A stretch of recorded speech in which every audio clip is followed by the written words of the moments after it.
అందరూ యూనిటీ ఉండాలి మన గ్రామంలో అనేది మా కళ. అది పెద్దలు కొనసాగిస్తారని చెప్పుకుంటున్నాం.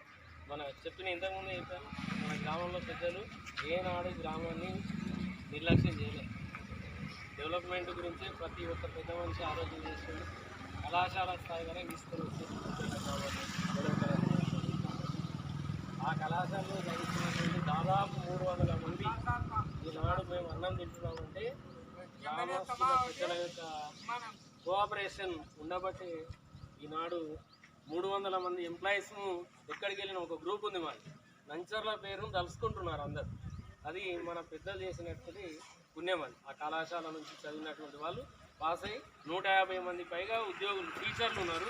మిగతా 150 పైగా ఇతర డిపార్ట్మెంట్లో పోలీసు ఎస్ఐ డిపార్ట్మెంట్లో ఉన్నారు. అది ఇప్పటి జనరేషన్కు తెలియకపోవచ్చు మన గ్రామ పెద్దల యొక్క కృషి.